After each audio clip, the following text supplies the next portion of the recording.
شیخ الاسلام ڈاکٹر محمد طاہر القادری کی نگرانی میں اور ہدایت پر ایک ایسا پروگرام شروع کیا ہے کہ صرف 10 دن کے اندر، کتنے دن کے اندر؟ 10 دن. بولیے، سب بولیے، کتنے دن میں؟ only in 10 days، صرف 10 دن کے اندر وہ علوم اور وہ فنون جو دینی مدارس میں کئی سال پڑھائے جاتے ہیں، ہم ان علوم کی خوشبو آپ کی نئی نسلوں تک پہنچا دیں گے. سبحان اللہ. نعرہ تکبیر، نعرہ رسالت، ہاتھوں بلند کر کے نعرہ رسالت، نعرہ رسالت، نعرہ حیدری. اگر نعرہ آپ اقبال اکبر صاحب کے خطاب کے دوران لگائیں تو مجھے زیادہ خوشی. سلامت رہے. میں تو چاہتا ہوں کہ یہ تھوڑی سی بات دل کی جو ہے وہ کر لی جائے آپ لوگوں سے. تو میں عرض یہ کر رہا تھا کہ کتنے دن میں؟ 10 دن میں. 10 دن میں وہ بنیادی چیزیں جس سے کسی نوجوان اسکول جانے والے، کالج جانے والے، جس کی منیمم تعلیم میٹرک ہو، ایف اے ہو، بی اے ہو، ایم اے ہو، یا کوئی ڈاکٹر ہو، انجینئر ہو، پروفیسر ہو، لائر ہو، ایڈوکیٹ ہو، یا کوئی کاروباری شخصیت ہو جو فیل کرتا ہے زندگی میں کچھ کمی رہ گئی دین کو سیکھنے میں، میں آپ کو دعوت دینا چاہتا ہوں. انشاءاللہ العزیز تحریک منہاج القرآن اگلے مہینے نومبر کے آخر میں، آخری عشرے میں آپ کے شہر چشتیاں میں ایک ایسا کورس منعقد کرنے جا رہی ہے جس کا نام ہے ڈپلوما ان قرآن اسٹڈیز. سبحان اللہ. کیا نام ہے بولیے؟ Diploma in Quran studies. صرف 10 دن کا کورس ہوگا. 10 دن کے اندر میں پھر کہتا ہوں وہ چیزیں جو دینی مدارس میں پڑھائی جاتی ہیں اور شاید انڈرسٹینڈنگ کے اعتبار سے لوگوں کو سمجھ نہیں آتی، انشاءاللہ العزیز 10 دن کے اندر آپ کی نوجوان نسلوں تک وہ چیزیں ہم پہنچائیں گے. ہم پہنچائیں گے انشاءاللہ. اور میں آپ کو عجیب بات بتاتا ہوں، وہ یہ کہ وہ چیزیں 5 ہوں گی. کتنی بولیے؟ 5 چیزیں پڑھائیں گے. میں علماء کے قدموں پر ہاتھ رکھ کے عرض کرنا چاہتا ہوں. پہلی چیز وہ ہے علم التجوید والقراءہ. یہ کورس دینی مدارس میں 2.5 سال میں ہوتا ہے. صاحب ظاہر ساری عمر چاہیے آپ کو پریکٹس کرنے کے لیے، لیکن وہ بنیادی اصول، بنیادی ضوابط، وہ بنیادی قواعد علم التجوید سے الحمد سے لے کر والناس تک کوئی ایک قاعدہ، کوئی ایک قانون، کوئی ایک ضابطہ بھی ایسا نہیں ہوگا انشاءاللہ جو 10 دن میں آپ کی نسلوں تک ہم پہنچا نہیں دیں گے. اور پھر اگلی بات، صرف یہ نہیں ہوگا کہ پہنچا دیں گے، ہم یاد بھی کروائیں گے. اور یہ بھی نہیں ہوگا کہ صرف یاد کروائیں گے بلکہ ان کو اپلائی بھی کروا دیں گے. کیا؟ اپلائی بھی کروا دیں گے. آپ کے ذہنوں میں عامت الناس کے لیے عرض کر رہا ہوں، علماء تو جانتے ہیں کہ علم التجوید کیا ہے. اگر آپ مجھ سے پوچھیں، 2 جملوں میں بات عرض کرنا چاہتا ہوں، صرف 2 لفظوں میں. قرآن مجید کے جو حروف تہجی ہیں، الفابیٹس ہیں، لیٹرز ہیں، کتنے ہیں؟ 29. کتنے بولیے؟ 29. یہ کہاں سے ادا ہونے ہیں اور کیسے ادا ہونے ہیں، یہ ہے علم التجوید. یہ دیکھیے، یہ ناک کی جو ہڈی ہے یہاں سے لے کر یہ گلے کے اختتام تک 17 ایسے مخارج ہیں، پوائنٹس ہیں کہ جہاں سے یہ حروف ادا ہوتے ہیں. اور اگر ان کو پراپرلی ان کی جگہ سے ادا نہ کیا جائے تو حرف ادا ہی نہیں ہوتا. حرف بولیے ادا ہی نہیں ہوتا. جب حرف ادا ہی نہ ہو تو پھر اس کا معنی چینج ہو جائے گا، معنی غلط ہو جائے گا.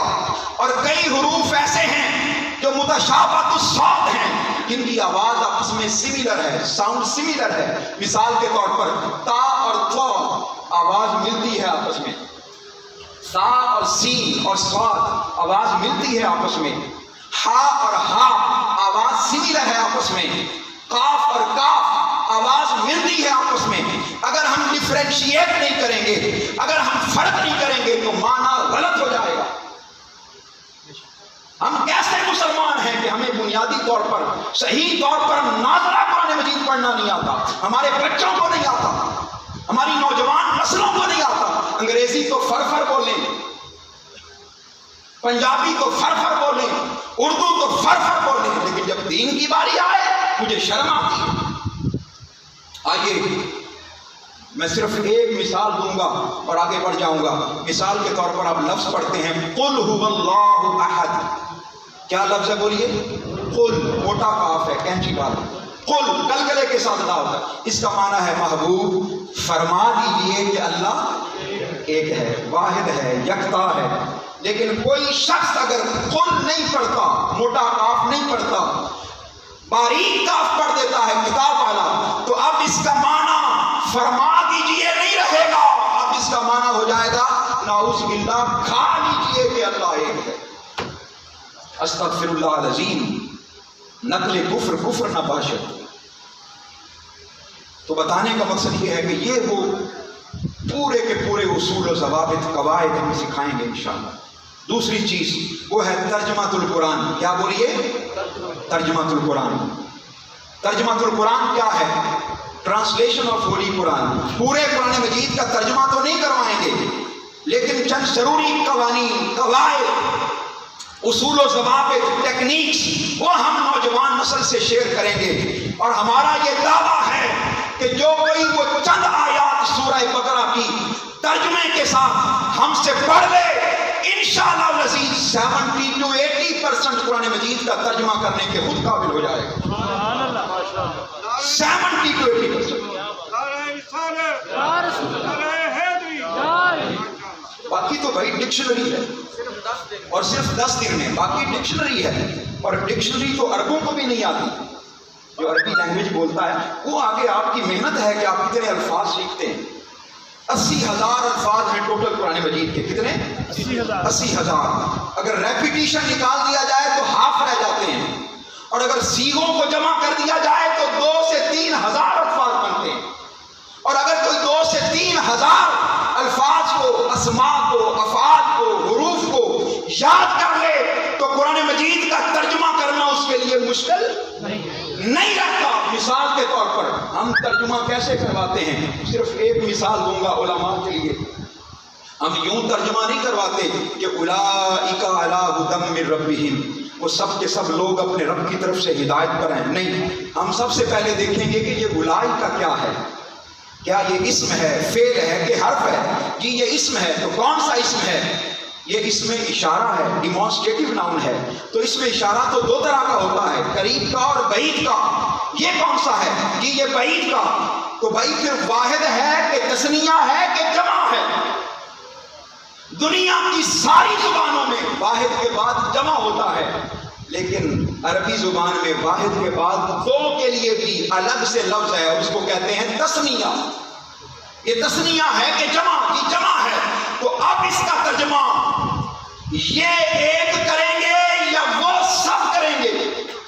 جب اتنی تفصیل کے ساتھ پڑھیں گے، جو ایک بار پڑھ لے گا، اب قرآن مجید میں جہاں کہیں اولئک آئے گا اس کو ترجمہ آتا ہوگا، اس کو ترجمہ آتا ہوگا۔ تو یہ وہ طریقہ ہے جس کے ذریعے ہم ترجمہ کرنا سکھائیں گے۔ کتنی چیزیں ہو گئی؟ 2۔ سب سے پہلے علم التجوید، دوسرے نمبر پر ترجمہ، تیسرے نمبر پر عربی گرامر۔ یہ بھی بڑی امپورٹنٹ چیز ہے۔ ہر زبان کے لیے ریڑھ کی ہڈی اور بنیاد وہ عربی گرامر ہوتی ہے۔ ہم انشاءاللہ العزیز ان صرف 10 دنوں میں ایم اے عربی، ایم اے اسلامیات تک کتنی ضروری عربی گرامر ہے وہ ساری کی ساری پڑھا دیں گے۔ اسم کیا ہوتا ہے، فعل کیا ہوتا ہے، حرف کیا ہوتا ہے، پریپوزیشن کیا ہے، فعل ماضی کیا ہے، فعل مضارع کیا ہے، اس میں اشارہ کیا ہے، اس میں موصولہ کیا ہے، اس میں ضمیر کیا ہے، یہ ایک ایک چیز یاد کروائیں گے، سمجھائیں گے، اپلائی کروائیں گے۔ اور علماء کے قدموں کو ہاتھ لگا کر عرض کرتا ہوں، وہ نوجوان جو کبھی مدرسے میں نہیں گیا، فعل ماضی کیسے بناتے ہیں، فعل مضارع کیسے بناتے ہیں، وزن فعل کیا ہوتا ہے، فعل مضارع میں تغیرات کیسے ہوتے ہیں، اسماء مشتقات کیا ہوتے ہیں، یہ ساری چیزیں ہم کتنے دن میں پڑھائیں گے؟ انشاءاللہ العزیز، انشاءاللہ العزیز۔ اور چوتھی چیز جو بڑی امپورٹنٹ ہے وہ سمجھیے گا اور جانیے گا، وہ ہے فن خطابت. کیا بولیے؟ پھر بولیے کیا؟ فن خطابت. کسی کو اگر علم آ جائے گفتگو کرنا نہ آئے تو کیا اس کے علم کا کوئی فائدہ ہے؟ اپنی ذات کو تو ہو سکتا ہے، کسی کو کیا فائدہ؟ تو انشاءاللہ العزیز ان 10 دنوں میں آپ کو ایک بڑی